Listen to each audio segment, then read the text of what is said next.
Hey, I'm Bruce Naylor, your boomer consumer, and I thought it'd be appropriate to make a video about working from home because for many of us, we're in a brave new world with what's going on at the current outbreak and pandemic that's happening. And I thought I would share with you 10 tips for working home. I've been doing this for 14 years, so hopefully if one of these tips can help you out a little bit, then mission accomplished. So let's get started. So the first tip I have for you is to make sure that you dedicate a space to get work done. Whether it's the kitchen table, a closet, a spare bedroom, but someplace that you can have privacy and quiet and dedicated to work. A place you can set up your laptop, your webcam, your headset. Make sure that is a place all of your own to get the important work done. Very, very important. I know it can be tough, especially when many of us are not prepared to work from home, but take that extra time and locate that place. By the way, you can take a home office deduction at the year, but talk to your tax accountant about that. The second tip is to keep regular hours. I can't stress how important that is. It's so easy if you've got a home office to go in after dinner and do a little bit more work. And gosh, you might find yourself answering emails at 1 o'clock in the morning. Don't do that. Keep your regular schedule just like you were going to the office. That's exactly what you're doing, but your office is at home and not back at the office where you normally work from. So keep regular hours and let family and friends and so forth know what your working hours are. Number 3, you got to get out of the house. It's just simple. Go for a walk, get some fresh air, take care of yourself, get a little exercise. Don't stay in the house 24/7. Get out a little bit. You'll feel a whole lot better. You can still go out for walks and all that kind of thing. Just practice social distancing, etc. Make sure to take care of your health. That's a priority. Number 4, and this one has helped me out a lot over the years. I got into the habit of every day at the close of business or near the close of business to plan out what I was going to do the next day at work. And I would actually use a legal pad and write down, okay, these are the tasks that I want to accomplish. But I take it even one step further because I have certain milestones and goals that I want to achieve. I want to make sure that on that list is something that takes me one step closer to the goal. And that way, when you get ready to go to work in the morning, you already know exactly what you want to get accomplished that day rather than starting from scratch. Now, the 5th tip is to keep whatever routine you have. Maybe you can't go to the gym, right? But you can certainly do exercising at home. So if your routine is at 6 o'clock in the morning, you go to the gym, work out for an hour, do that, but do it at home if you can. Keep the routine. It's that sense of normalcy through these very trying times that is so very important, not only to your productivity, but just to your overall mental health as well. Keep those routines as much as you possibly can. Number 6, I think one of the easiest traps to fall into is working in your pajamas.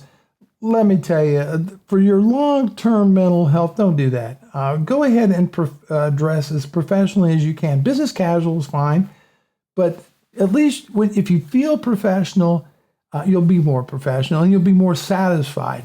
After a while, the sweats and it's not going to cut it. Believe me, trust me, even though I've done this 14 years, there's plenty of times that I will put on a dress shirt and slacks because even though I'm working from home, and maybe nobody will see me all day, but I know that I feel a little bit more professional, a little bit better about myself doing so. Number 7, very important, stay connected socially. Make sure that you're staying in contact with your friends and family and coworkers. Just let everybody know you're doing fine. Check in on your loved ones. It's A-okay, and it's the right thing to do. Number 8, and I think this is just super, super important, and that's called time chunking. And what time chunking really means is you dedicate chunks of time throughout the day to focus on certain tasks and only those tasks and not allow for any interruptions if at all possible. Let me give a caveat on that. Where possible. You want to focus on those things, for example, maybe email. So from 8 to 9 a.m. or 8 to 8:30 a.m., that's the time that I respond to email, forward emails, do all that email stuff, clearing out my inbox. That half hour, I don't take phone calls, no meetings, nothing during that time. And then maybe another hour or 2 of the day, that's business calls. And that's all I'm going to do is work the phones for those 2 hours. I'm not going to answer any emails and so forth.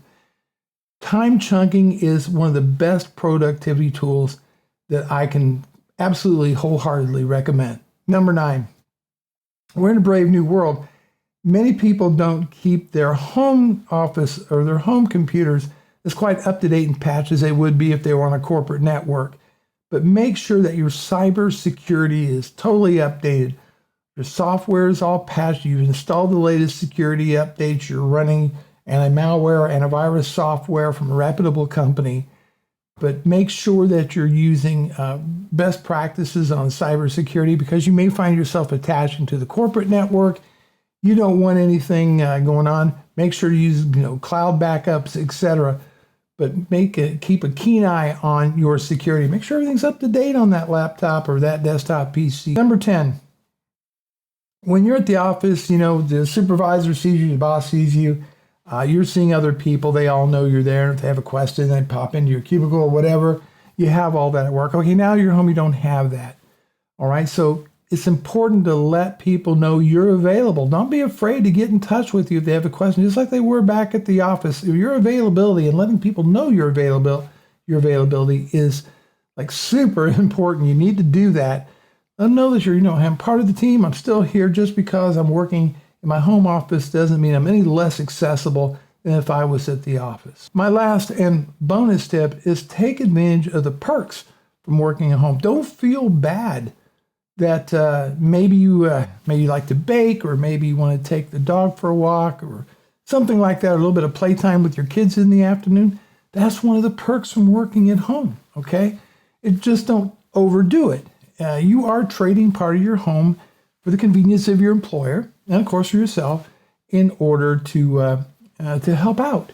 So don't feel bad about it. Just don't waste a whole lot of time on it. Remember, you're still on the job, but there's nothing wrong with taking advantage of some of the perks from working at home. Well, that's it. I hope that you find at least one of these tips somewhat useful. I've been doing this for 14 years, and it's worked out well for me. And you'll find out that working from home can be a rewarding and enjoyable experience. Bruce Naylor, your Boomer Consumer. Thanks so much for watching, and I'll see you in the next video.